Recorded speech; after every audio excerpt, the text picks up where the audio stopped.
Welcome to the Positive Pants Podcast. Mindset, motivation, and inspiration to help you find your positive pants. Let go of negative thinking and stop living for the weekend. With your host, Fran Excel. Welcome to the show. As always, it's Fran Excel Mindset Coach, helping you find your very own pair of positive pants so you can get out of your own way and live a life you love.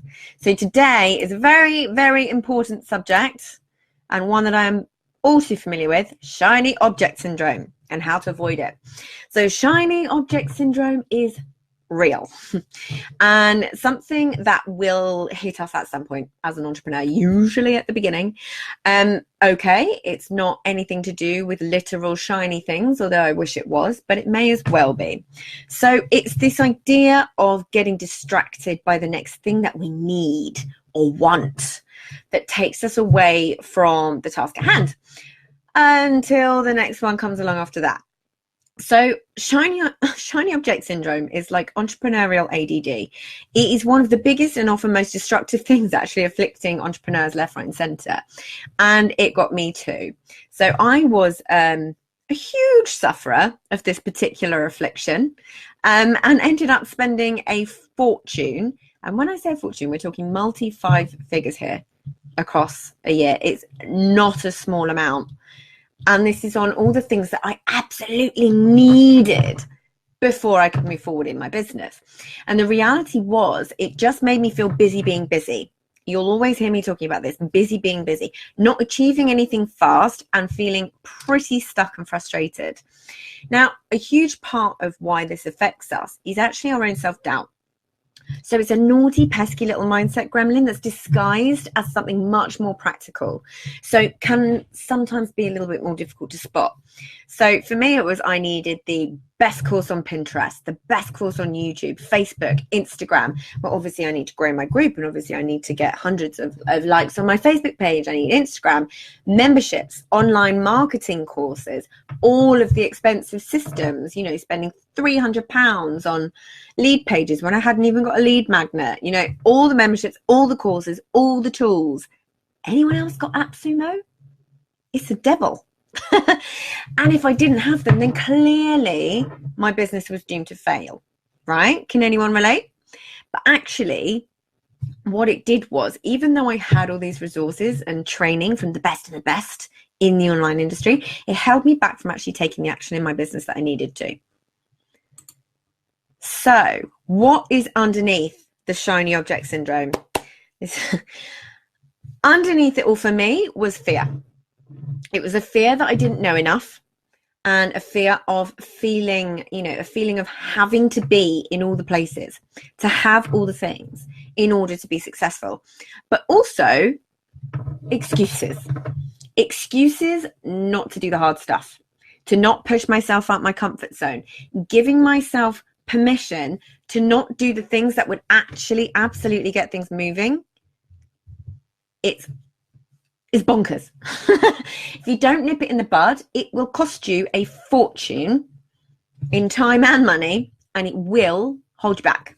It will keep you in this loop of being the eternal student, where you could actually be making more money by focusing on things that will actually move the needle. So often I see comparisonitis at the root of shiny object syndrome as well. Remember that whole thing that I was saying before? I felt like I had to be in all the places. That feeling of, well, if I'm not on X platform, then I'm not good enough. And if X entrepreneur that I really want to be like is on X platform, then I have to be on that platform, because otherwise I'm never going to be as good as them and my business is doomed to fail. It's wasting time jumping on the next social media platform and following 20 different people essentially teaching the same thing from a slightly different angle, but then you get totally confused and bamboozled about what the right thing to actually do is. So what happens if you don't actually sort this? If you don't get it in check, what it's going to mean is you're going to end up with a million little projects on the go, but never actually finishing any of them. Or giving any of them a chance to actually start seeing results. Because what you do is you start doing it, you're like, oh, well, everyone else has done it quicker than me, so I'm just going to give up on that. But we know that there's a lot of people in the online space that aren't 100% honest about results and growth and when they did it, which algorithm was in play when they built their list, and thousands and thousands and thousands, all these different things. But you'll also feel overwhelmed as your to-do list gets bigger and bigger and bigger and bigger, but nothing's actually moving. Your strategy and your plans and your goals just go out the window, and you will be seriously down on the kashisha. So it works both ways. So for things that you buy that you absolutely have to have, you need them, but also it'll get you in creation mode. You'll be creating 1 million products all in one go and investing time and energy into the things you actually absolutely have to do, or your business will be a failure. Oh, well, everyone else has an online course, so I have to have an online course, but you never actually give yourself a chance to get one thing right. You will be a distracted jack of all trades and master of none. So does any of that stuff sound familiar? Everybody has an online course, so I must have an online course. Everybody has a membership site, so I must have a membership site. Everybody has a book, so I have to write a book. Everyone has a Facebook group, so I have to have one. The list goes on and on and on and on and on and on. You can see how it can be really exhausting and can massively keep you stuck, because overwhelm, I can't remember who said it. Overwhelm is all about not knowing what step to take next. You can just build your to-do list until it's enormous, and then you look at it and you're like, I just don't know. I have no clue where to start. But underneath it is often a lack of confidence in what you're doing. So tune into that and work on that part of it. So shiny object syndrome always seems like it's one of the more practical things, but it really is a mindset gremlin. There's several in play all the time with it. So tune into that. When you feel the draw towards another product to buy or create for yourself, what's underneath that? Do I have a fear? Do I have, am I procrastinating? What is it? Ask yourself lots and lots and lots and lots of questions. Get super curious with what's going on for you. Is this really right for my business at this point in time? It may be, we all want to do all the things. We all want all the things. It doesn't mean you have to do them all at once. It's all about having a flow and introducing things when they're right for you. So would following it through be in line with your values and how you want to live your life? I actually spent a lot of time, there were certain couple of other people that I would watch and go, oh my God, why are they so much further ahead than me? And it would drive me crazy. And then I suddenly realized, I was like, hang on a minute, I would not want to live my life that way. They're out of alignment with my values, so I don't like what they're doing. You just get audience envy. And actually, you don't need to at all, because sometimes when you actually look at the bigger picture, you can see that there's a lot of things that these other people you're comparing yourself to are actually doing things that you don't really want to do, and that would involve you doing things that don't work for your life. So then you can let it go, which is amazing. So it's the sneaky procrastination gremlin is often at play as well. So it is a sneaky form of procrastination. It's disguised as productivity, but actually it's massively taking you away from your end goal. So you might feel like you're being productive, but sometimes this shiny object can be just the excuse that you need to not finish the project that is actually going to put yourself out there, that's actually going to push you outside of your comfort zone. All right. But it could also actually drive the needle in your business. And sometimes that's the scary thing. When money starts to come in, then you're like, oh, sugar, I actually have to do this thing now. Yeah. So be aware of these. Make sure you pay attention and look out for that little sneaky McSneakerson. So another thing to ask yourself is this just harder than you thought? Like I said before, there's a lot of people in the online space that are really not honest about what it took to get where they are. All these unicorns saying you can make 6 figures in 6 months, which you can. There are some unicorns.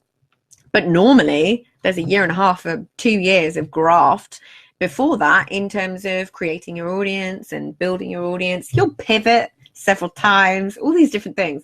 So is this just feeling harder than you thought? Everyone else makes it look so easy. You might feel like when you start, you're really trying something and you realize it's harder. And then you have a little bit of a meltdown and you look for reasons, excuses to get out. Yeah, you're always looking at the grass on the other side of the fence. And please remember, and I loved it when I heard this, the grass isn't greener on the other side. It is greener where you water it. Please remember that. Remember, you don't have the whole picture. The bottom line is, unless you are a unicorn, these things do take time and work to grow. It's very easy for other people to make it look effortless, but the reality is often not as it seems. But the worst thing is you start to think that there is something wrong with you. You're doing all this work and you're not getting anywhere, and you'll end up spinning your wheels. There is nothing wrong with you. If you get stuck in this loop, you'll never stick with anything long enough to actually make it work. Your expectations are that as soon as you start doing something, it should deliver immediate effects, immediate results. That's something that, the industry is broken in that way, resulting in these expectations that are far too high, and then a feeling of impatience and inadequacy. But if you can have a little bit of patience, then everything's going to fall into place for you. You feel like when you don't have that result that the unicorn did, that you bought from, when algorithms and the landscape were totally different to how they are now, like a little transparency would be nice. If anyone's listening to that does that stuff, please take note. You feel like there must be something wrong with you, but there's not. You just need a little more focus to get those little pesky underlying thoughts and feelings that are keeping you there, and prove to yourself that they aren't actually true. So how can this stop getting in your way? How can you stop this actually letting you get in your own way? Don't give up. Don't quit, please. That's my number one thing. Do not give up. Do not quit. Have patience. Exercise some self-discipline. Prioritize what will move the needle. Stick to your goals. Pick one person to follow in one field after you've prioritized your platforms and where you're at right now. And do not compare yourself to other people. There is no point. You need to reward yourself when you actually complete the tasks. I do this sometimes. I'm like, right, okay, when I finish this thing, I'm going to buy myself that. Or when I finish this thing, I'm going to allow myself that. All these different things. Reward yourself. Bribe yourself. It's ethical bribery. When you're bribing yourself, it's fine. Be really honest about what story you're actually telling yourself. Look out for if I get this course, this will be the last, this will be what I need, and then everything will happen. Look out for that and challenge yourself. Is this true? Is this actually true? Always kiss. Keep it simple, stupid. Okay? I have to remind myself of this all the time. For the longest time, I wasn't sticking to anything. I was overcomplicating things and spreading myself too thin. And that does nothing good to your mindset, let me tell you. You can overcomplicate things to the point that you overwhelm yourself, then you procrastinate. All these other things happen. Just keep it simple. Keep it super, super simple. Block out the noise and stay in your own lane. Do what you want to do, not what you think you should do or what someone else is telling you should do. Don't listen to me when I tell you what you should do. You have to make these decisions for yourself. Make sure you're being really honest with yourself when you're looking for an easy way out and making excuses so you can stay inside your comfort zone. Look out for that. You just need to decide. Make a decision to stop buying things and decide to focus on making one thing work before moving on to the next. There's a lot there. Normally people talk about this in very, very practical senses, but it's really important for me that people understand these naughty, sneaky, little hidden mindset gremlins that are getting in the way of it. But I really, really hope that was useful for you and illuminating, shall we say. So, as always,